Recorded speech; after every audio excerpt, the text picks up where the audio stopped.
Hey, good afternoon. This is Neil Simpler Futures at Simpler Trading, and today is Monday, November the 6th. This is a Monday immediately following the first Friday of November, which was non-farm payroll.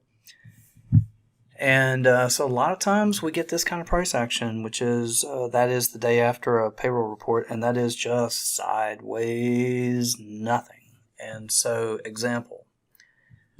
We started out the day here at about 80, call that what, 2? And made a little higher this morning, 90, a little lower, 65, and then right back and finished it up at, yes, 82. The high of the move here occurred on Friday, most recent session prior to today. And we're 10 points off that high. So this is not bearish. Okay. It was a big move last week, as you well know, I'm sure, 250-ish points or something like that range. I mean, it was pretty wild.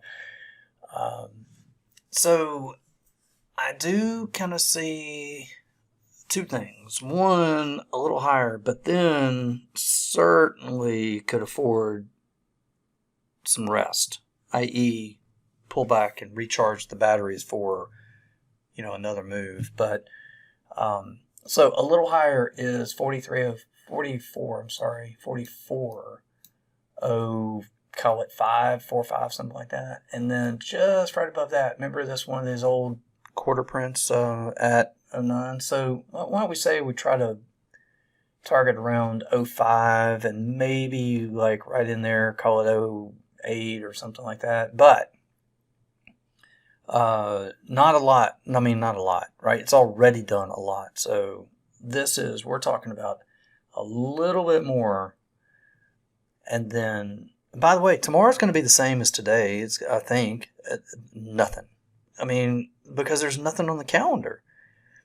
There is Wednesday, Thursday, and Friday. We got Powell Wednesday and Thursday, ECB's Lagarde on Friday, and some University of Michigan consumer sentiment prelim on Friday, which matters. But, why are you going to do anything on a Monday when there's nothing on the calendar? Same as tomorrow. There's nothing on the calendar. I imagine more of the same tomorrow is what I'm getting at. A little two-way kind of thing. A little higher, a little lower, back in the middle, like, we're just getting nothing. We'll get to some volatility here again, kind of soon. But, mostly, if you want to say bullish or bearish, you got to be time frame specific at this point, because that was a big move in a short period of time. And certainly I would strongly suspect that there's more gas in the tank, and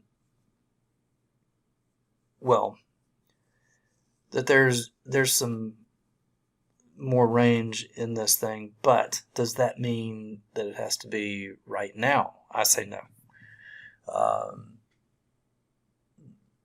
What I honestly could see making sense is that this thing trades minimally higher, not a lot, and then starts the process of healing and building energy on the retracement for the next move. That could be a couple of weeks or something, right? So we'll give it some time to rest and digest this, right? And here's what exactly I think we do is take the move, whatever it ends up being. I don't know what it's going to be. I know where it started, 41 and a quarter down here. We know that much. Where is it finally going to end up here? I do not know. I suspect it's in the area that I've drawn right there. But when it does, and it starts to pull back, then we can snap a fib on this and get the levels, right? 43.32 would be an interesting spot, because that's the non-farm payroll price. 4,300, maybe. We'll see about this one. I don't know. I mean, maybe. It's whatever. If it ends up being a 3-2 retrace, it'll be interesting, right?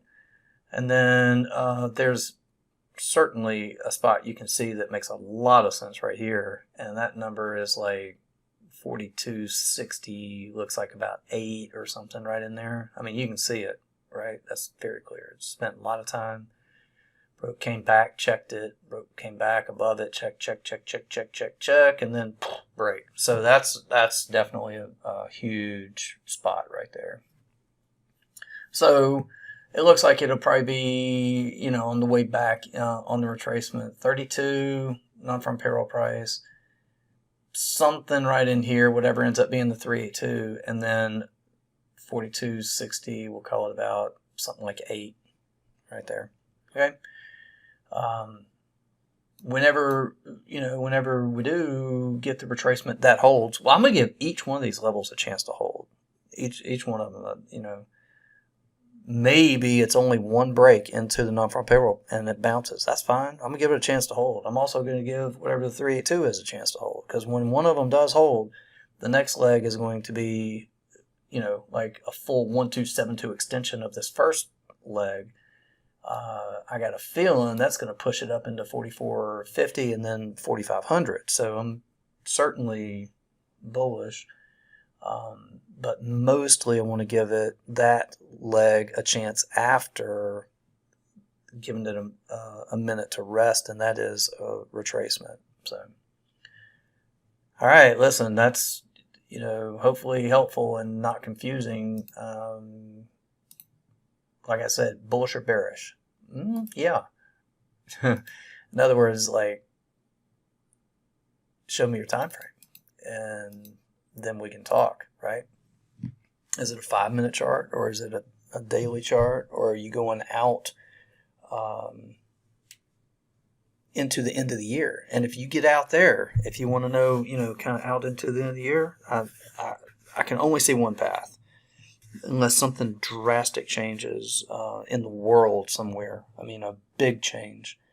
Then I can only see one path, and that's higher. Doesn't mean that we can't do a retracement first, but on that time frame, that looks bullish to me. Take care. Good trading. See you again at the next update. And come check us out in the trade room. I mean, we had quite the nice plan for today before it all started. And I think did well with it. 76 over under, because that was the settle. On a break, we'd want to, on a bid, we'd want to target these two prices. And on a break, these two, 65, made it to 65, and then up into, bull targets. So that's not bad. And then mostly, honestly, we were even like, don't expect much of anything today, because it's a nothing setup. I mean, there was no participation in the overnight last night. The volume was lackluster. The range was absolutely, anemic. And what does that tell you? That's a clue, at least, not to get wound up and expect a lot in the day when nobody seemed to care last night. And that is honestly how it played out today, is a bunch of continuation of the, yeah, you're right, we don't care. So, all right, take care. Without simpler trading, I could not have financial independence. This is one of the best investments I ever made in my life. It's helping me find consistency. It's one of the things that won me